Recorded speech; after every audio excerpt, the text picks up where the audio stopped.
Special intelligence bureau మాజీ DSP Praneeth రావు కేసును west zone DCP Vijay Kumar దర్యాప్తు చేయబోతున్నారు.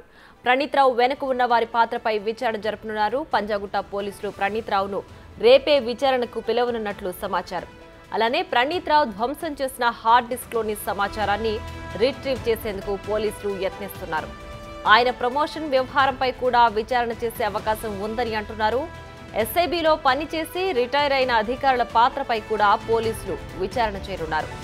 గత ప్రభుత్వంలో అధికార దుర్వినియోగానికి పాల్పడి ప్రతిపక్ష నేతల ఫోన్లు ట్యాపింగ్ చేశారని ప్రణీత్ రావుపై ఆరోపణలున్నాయి.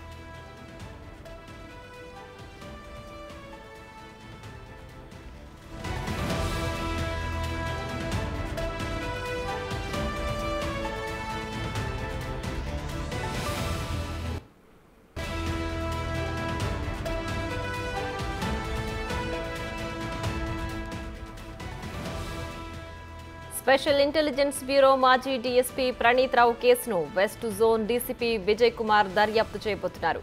ప్రణీత్ రావు వెనుక ఉన్న వారి పాత్రపై విచారణ జరపనున్నారు.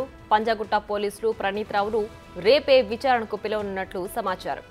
అలానే ప్రణీత్ రావు ధ్వంసం చేసిన హార్డ్ డిస్క్లో సమాచారాన్ని రిట్రీవ్ చేసేందుకు పోలీసులు యత్నిస్తున్నారు.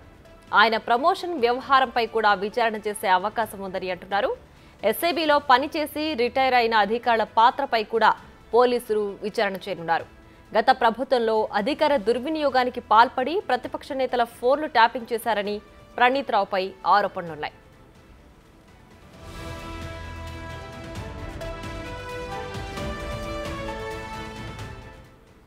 అయితే ఇదే అంశానికి సంబంధించి మరింత సమాచారం మా ప్రతినిధి సురేష్ లైవ్ లో అందించడానికి సిద్ధంగా ఉన్నారు.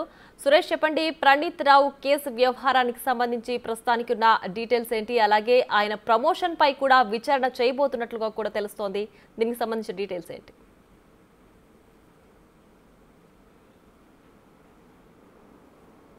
మాజీ డీఎస్పీ ప్రణీత్ రావుకి సంబంధించి ఆయన 2007 బ్యాచ్కి చెందిన ఎస్ఐగా విధుల్లో చేరడం జరిగింది. ఆ తర్వాత తెలంగాణ ప్రభుత్వం ఏర్పడిన తర్వాత ఆయనని ఎస్ఐబికి స్పెషల్గా తీసుకొచ్చి అక్కడ పనిచేయడం జరిగింది. దానికి సంబంధించే ఆయనను అక్కడ విధులు నిర్వహిస్తూ అక్కడే సిఐ అదేవిధంగా డిఎస్పీగా కూడా ప్రమోషన్ పొంది అక్కడే విధులు నిర్వహిస్తున్నారు. ఈ ప్రమోషన్ పైన కూడా ఆయన నక్సలైట్లకు సంబంధించిన విభాగంలో ఏదైనా పని చేసి అత్యంతగా వారికి సంబంధించిన సమాచారాన్ని రాబడితే ఈ ప్రమోషన్ ఇవ్వాల్సి ఉంటుంది. కానీ అతనికి ఫోన్ ట్యాపింగ్లకు పాల్పడి ప్రభుత్వానికి సహకరించడంతో గత ప్రభుత్వానికి వాళ్ళు ఇల్లీగల్గా ఈయనకి ప్రమోషన్ ఇచ్చినట్టు కూడా ఆరోపణలు ఉన్నాయి. కాబట్టి దానిపైన కూడా విచారణ జరుపుతున్నారు. ఇక ఎస్ఐబికి సంబంధించిన అడిషనల్ ఎస్పీ రమేష్ ఈరోజు 2 పేజీల ఫిర్యాదు కూడా పంజాగుట్ట పోలీసులకి ఫిర్యాదు చేయడం జరిగింది. ఎస్ఐబి ఆఫీస్లో 2 రూమ్లను ఏర్పాటు చేసుకొని ఆ రూమ్లో 17 సిస్టమ్స్ని ఏర్పాటు చేసి అందులో తనకు సంబంధించిన అనుచరులను పెట్టుకొని ఫోన్ ట్యాపింగ్లకు ఇల్లీగల్ యాక్టివిటీస్కి పాల్పడ్డట్టుగా ఫిర్యాదులో పేర్కొనడం జరిగింది. ఇతనికి సహకరించిన వారి పాత్ర పైన కూడా విచారణ జరిపి చర్యలు తీసుకోవాలంటూ కూడా ఎస్పీ ఫిర్యాదు చేయడం జరిగింది. అయితే ఈయన హార్డ్ డిస్క్లు అదేవిధంగా కొన్ని ఎలక్ట్రానిక్ డివైజ్లను కూడా పూర్తిగా డ్యామేజ్ చేసినట్టు ఎస్ఐబి గుర్తించి పోలీసులకి సాక్ష్యాలు కూడా సబ్మిట్ చేయడం జరిగింది. ఏదైతే ఎన్నికల ఫలితాలు వచ్చాయో డిసెంబర్ 4వ తేదీన ప్రణీత్ రావు ఎస్ఐబి కార్యాలయంలో ఉన్న సీసీ ఫుటేజ్ని అంతా కూడా స్విచ్ ఆఫ్ చేసేసి ఆ తర్వాత ఈ డ్యామేజ్ అంతా కూడా చేసి అక్కడ నుంచి వెళ్ళినట్టుగా ఆధారాలు గుర్తించారు. ఈ ఆధారాలపైననే అతన్ని సస్పెండ్ చేయడం జరిగింది. ఇప్పుడు పోలీసులకి ఫిర్యాదు చేశారు. ప్రణీత్ రావు వెనకాల ఎవరున్నారు? ఎస్ఐబిలో రిటైర్డ్ అయిన ఐపీఎస్ అధికారులను తీసుకొచ్చి ఎస్ఐబిలో ఉంచి వారికి ప్రణీత్ రావుని అప్పచెప్పి సెల్ ఫోన్ ట్యాపింగ్ వ్యవహారం అంతా కూడా నడిపినట్టు గుర్తించారు. ఈ ప్రణీత్ రావుకు సంబంధించి ఎవరెవరి పాత్ర ఉంది, ఇతనికి ఎవరు సహకరించారు, అసలు పూర్తిగా విచారణ చేస్తే ఇప్పుడు ప్రణీత్ రావు వెనుక ఉన్న వారి వ్యవహారం కూడా బయటకు వచ్చే అవకాశం కనబడుతుంది. ఎస్ఐబిలో ఆయనకు డిఎస్పీగా ప్రమోషన్ రావడానికి పట్ల కూడా చాలా అనుమానాలు ఉన్నాయి. రైట్, అలాగంటే ఎస్ఐలో పనిచేసి రిటైర్ అయిన అధికారులు కూడా ఇతనికి ఎంతవరకు సహకరించారు అనే దానిపైన కూడా పోలీసులు విచారణ చేయబోతున్నట్లు తెలుస్తోంది. అయితే వాళ్లపైన ఎలాంటి కేసు ఉండే అవకాశం ఉంది, ఎలాంటి చర్యలు తీసుకుంటారు?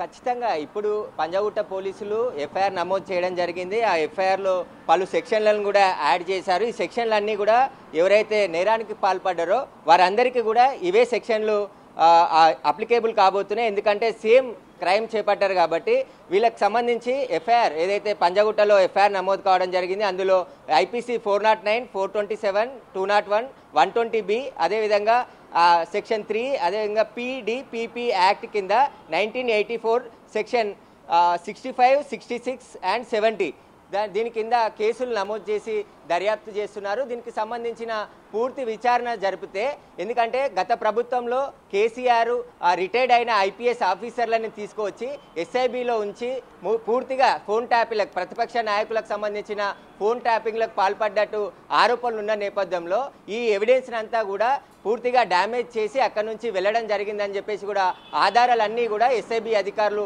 పంజాగుట్ట పోలీసులకు సబ్మిట్ చేయడం జరిగింది. ఇక ప్రణీత్ రావుకి సహకరించిన ఆఫీసర్లు ఎవరు, ఆయన కింద ఉన్న సిబ్బంది ఎవరు, పూర్తి విచారణలో విషయాలన్నీ కూడా బయటకు వచ్చే అవకాశం ఉంది. ఇక కేసు నమోదైంది కాబట్టి మాజీ డీఎస్పీ ప్రణీత్ రావుని పంజాగుట్ట పోలీస్ స్టేషన్కు విచారణకు పిలువనున్నారు. విచారణలో ఆయన చెప్పే సమాచారం చాలా కీలకంగా ఉండే అవకాశం కనబడుతుంది.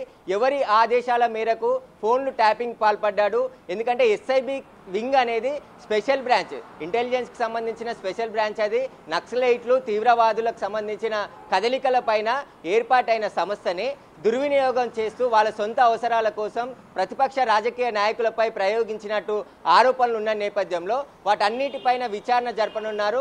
West zone DCP Vijay Kumar ఆధ్వర్యంలో స్పెషల్ టీం ఏర్పాటు చేసి కేసును విచారించాల్సిందిగా ఇప్పటికే హైదరాబాద్ కమిషనర్ శ్రీనివాస్ రెడ్డి ఆదేశాలు జారీ చేయడం జరిగింది. ప్రభుత్వం కూడా చాలా సీరియస్గా ఉంది, ఎందుకంటే గతంలో ఇప్పుడు సీఎం ఉన్న రేవంత్ రెడ్డి ఫోన్నే ట్యాపింగ్ చేశారని చాలా సభలలో బహిరంగంగా ప్రకటన చేయడం జరిగింది. అనుమానాలు ఉన్నాయి, ఫోన్ ట్యాపింగ్ చేస్తున్నారు. ఇటు బీజేపీ బండి సంజయ్ కూడా ఆయన కూడా తన ఫోన్ను ట్యాపింగ్ చేస్తున్నారు పోలీసులు అని చెప్పేసి కూడా ఆరోపణలు ఉన్న నేపథ్యంలో అసలు ఎన్ని ఫోన్లు ట్యాపింగ్ చేశాడు ప్రణీత్ రావు, అతని దగ్గర ఏ ఫోన్ల లిస్ట్ ఉండేది, ఆ లిస్ట్ అంతా ఎందుకు డ్యామేజ్ చేశాడు, ఎందుకంటే రిజల్ట్ వచ్చిన 4వ తేదీనే అతను ఎస్ఐబి కార్యాలయానికి వెళ్ళి అక్కడ ఉన్న ఆధారాలన్నీ కూడా తగలబెట్టారని చెప్పేసి ఆధారాలు ఉన్నాయి. కాబట్టి ఆ సీసీ ఫుటేజ్ని డిలీట్ చేసిన సీసీ ఫుటేజ్ని రీట్రీవ్ చేస్తే ఖచ్చితంగా ఆ రోజు ఏం జరిగింది, ఎన్ని హార్డ్ డిస్క్, ఎందుకంటే ఖచ్చితమైన సమాచారం ఎస్ఐబి దగ్గర ఉంటుంది. ఎన్ని హార్డ్ డిస్క్లు కొన్నారు, ఎన్ని సిస్టమ్స్ కొన్నారు, ఎన్ని సెల్ ఫోన్స్ వాడుతున్నారు, ఈ పూర్తి వివరాలన్నిటిని కూడా ఎస్ఐబి దగ్గర ఉన్నాయి. అందులో ఉన్న రికార్డ్స్లోనే కొన్ని మిస్ కావడంతోనే ఇదంతా కూడా వెలుగులోకి వచ్చింది. అధికారులు గుర్తించారు.